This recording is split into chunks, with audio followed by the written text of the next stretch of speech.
Assalamualaikum warahmatullahi wabarakatuh. Alhamdulillahirrabbilalamin. Assalatu wassalamu ala asyrafil anbiya'i wal mursalin wa ala alihi wa ashabi ajmain, amma ba'du. Wahai anak-anakku sekalian yang dirahmati Allah, perkenalkan, nama Ibu Apriani Lestari Kudadiri. Kalian bisa panggil dengan Umi Kudadiri ya. Umi tinggal di Berampu dan Umi sebagai guru agama Islam kalian untuk 1 tahun ke depan. Nah, karena situasi COVID-19 ini, kita tidak bisa belajar di sekolah seperti biasa. Namun, pemerintah menganjurkan kita untuk tetap belajar walaupun itu dari rumah. Baiklah anak-anakku sekalian, sebelum kita memulai pembelajaran, mari kita berdoa bersama-sama. Silahkan diikuti ya. Bismillahirrohmanirrohim. Rabbi zidni ilman warzuqni fahman wa amalan solihan. Amin amin ya rabbal alamin. Semoga apa yang kita pelajari hari ini dapat bermanfaat buat kita semua. Amin. Anak-anakku sekalian yang dirahmati Allah Subhanahu wa Ta'ala, pertemuan kali ini kita akan membahas tentang lebih dekat dengan Allah yang sangat indah namanya. Silahkan dibuka bukunya nak ya, halaman 3. Nah, ada 3 pokok pembahasan yang akan kita pelajari di pertemuan kali ini. Yang pertama itu tentang definisi iman kepada Allah, kemudian yang kedua tentang Asmaul Husna dan contoh perilakunya, dan yang ketiga tentang hikmah beriman kepada Allah Subhanahu wa Ta'ala. Kalian bisa siapkan buku tulis agama Islamnya dan juga pulpen untuk meringkas apa materi yang akan Umi sampaikan. Anak-anakku sekalian, kita akan bahas materinya satu persatu. Yang pertama, makna iman. Iman itu terbagi 2 maknanya, ada secara bahasa dan juga istilah. Secara bahasa, iman artinya percaya.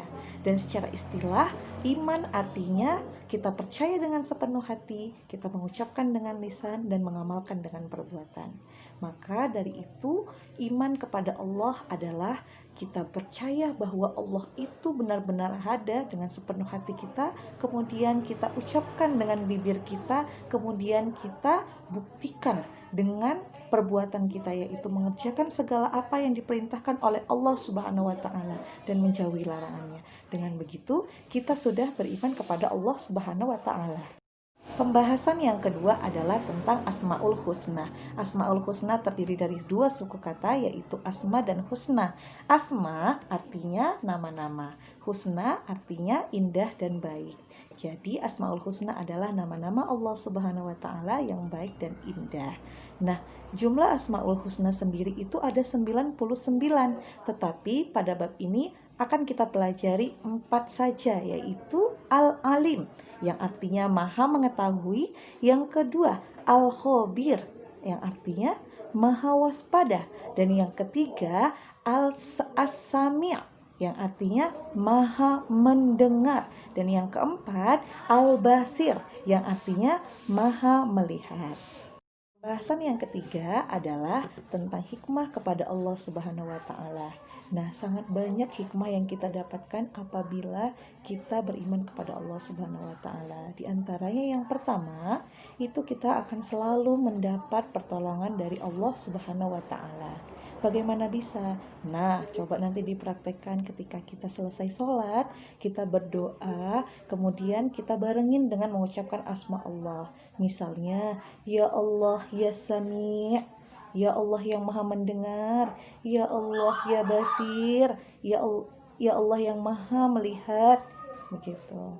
Insya Allah dengan menyebutkan nama Allah dan juga beserta asma'nya, Asma'ul Husna, nama-nama yang baiknya, kita senantiasa akan mendapatkan pertolongan dari Allah Subhanahu wa Ta'ala.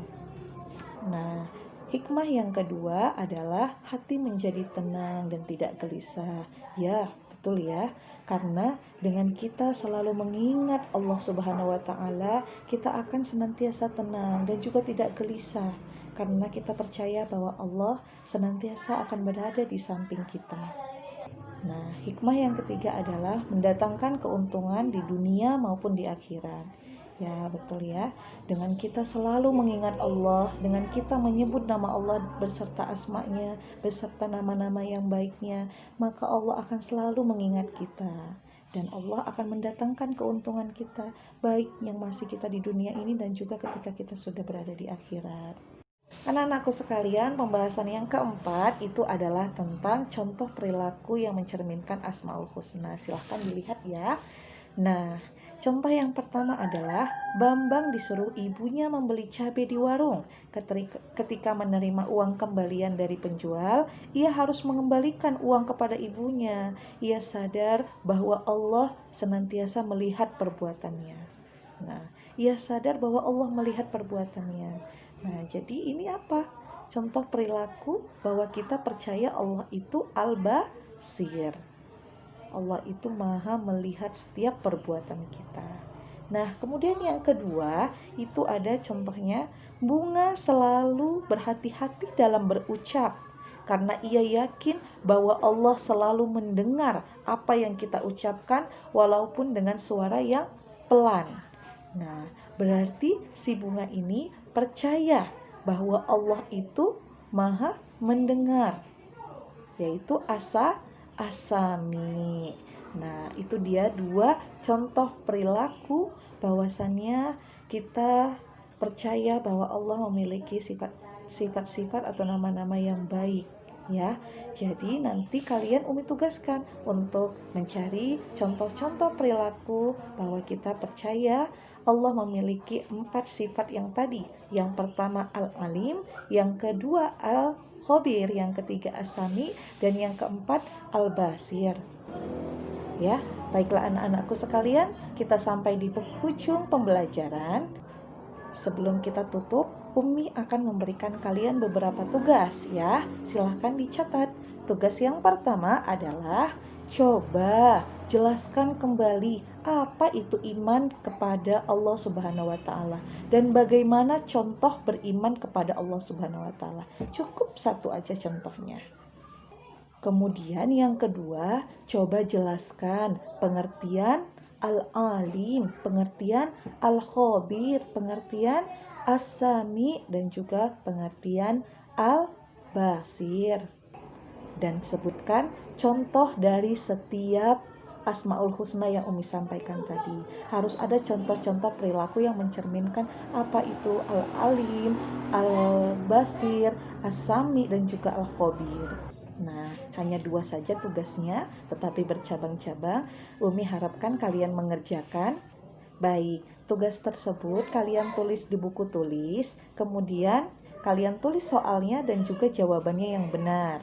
Setelah dijawab, silahkan difoto jawabannya, kemudian dikirimkan melalui chat pribadi Umi via WhatsApp. Umi kasih kalian waktu 1 jam untuk mengerjakan tugas ini. Selamat. Baiklah anak-anakku sekalian, demikianlah pembelajaran kita hari ini. Semoga bermanfaat. Kita tutup pembelajaran kita dengan melafazkan hamdalah. Alhamdulillahirabbil alamin. Assalamualaikum warahmatullahi wabarakatuh.